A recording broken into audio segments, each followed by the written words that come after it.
Good morning, good afternoon, good evening, everyone. This is Charul Jaitly, the co-founder and managing partner of Mātiti People. Mātiti People is a part of Mātiti Group. And if you have been following me in the last few days, I am counting down to New Year 2021 in style with 10 days of giveaways. The first 4 days we spoke about affirmations, the power of affirmations, and I even gave you recorded affirmations for you to keep handy and program your own affirmations as you count down for the next year 2021. And in the series which is ongoing today, we are learning a lot of new tricks and techniques through storytelling. So welcome to day 7, counting down to New Year 2021, and our theme is storytelling series. Before I begin, I wish all of you all most beautiful last few days, and I'm personally sending lots and lots of love, great vibes, positive energy, and very best wishes to you, your loved ones, your family, friends and colleagues as we bid farewell to 2020. And today is a very, very interesting story, and today's story talks about the combination of feelings, of thoughts, happiness and sorrow. And the title of the story is The Burning House. So once upon a time, a man who had gone out of his town for some business work comes back in the night only to find that his house was on fire. It was one of the most beautiful houses in the town, and the man loved the house the most. Many were ready to give a double price for his house, but he had never agreed to any price because he just loved his house so much. And just now, right in front of his eyes, he saw his beautiful house completely on fire and crumbling down. Thousands and thousands of people from the town had gathered, but nothing could be done. The fire had spread so far that even if they tried to put it out, it would not be saved. The man became very, very sad. And while he was just standing there staring at his burning house, one of his sons comes running to him and whispers something in his ear. He says, "Father, don't be worried.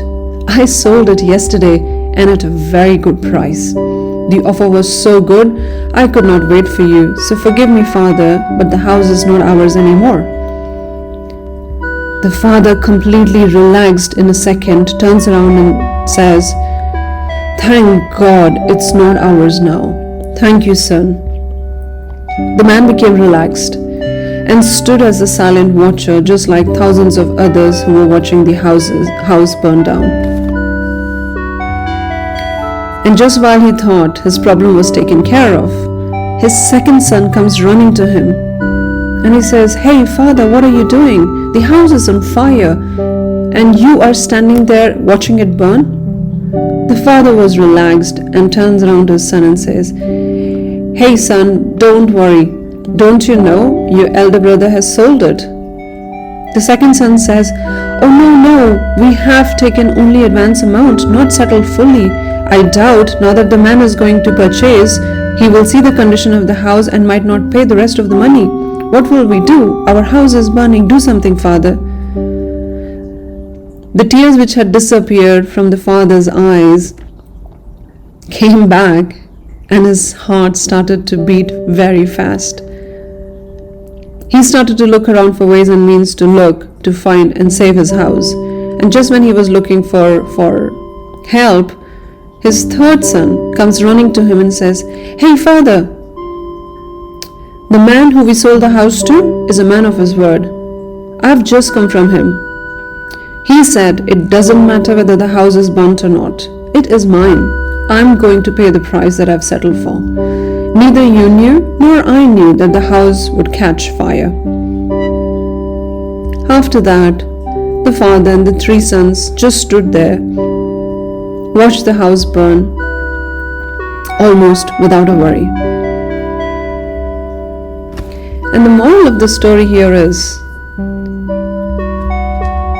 even though the man loved his house so much, which he lost, he became very relaxed just knowing that it was not his anymore. This is a very complicated human nature to describe. The man never wanted to give away his house till the house was beautiful, taken care of, all intact. But as soon as it started to lose its beauty, he didn't mind letting it go for a profit. It was funny how sorrow and happiness, thoughts and emotions followed after each of his sons came with their advice. But most important thing to notice there was how his feelings changed in the snap of a finger. How the ratio of loss and profit changed his feeling towards his house, which he loved the most. Unfortunately, in present time, we have come to give a priority to our relationships, our friendships, our commitments, our personal and professional goals based on loss and profit. I guess it's time we all understood this story and put our own moral. Do we want to be that father who decided the fate of his house based on if it was sold or not, and depending on how burnt or how intact it was? Or perhaps there is a very good example of the man who bought the house. Regardless of what happened to the house, he decided to keep his side of the deal. He did not waver back. He committed to paying an amount, and regardless of what happened to that house, he stuck to his commitment. I want you to listen into this story as many times as you want, because there are many messages, there are many morals in this story. It is a very complicated human nature to describe. It's strange how our happiness and sorrow depends on the loss or profit ratio of our commitments and of our relationships. And as we wind down 2020, when 2020 has given us ample opportunity to re-review our life, our relationships, our goals, our perspectives in life, that we take a stock of how we evaluate our personal and professional relationships, our goals, our expectations of others, and what are the factors that we are allowing for them to influence our decisions. So on that thought, this is me, Charul, signing out.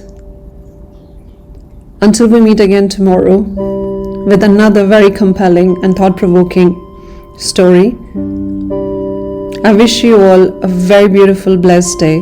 Lots and lots of positive energy and great vibes coming your way.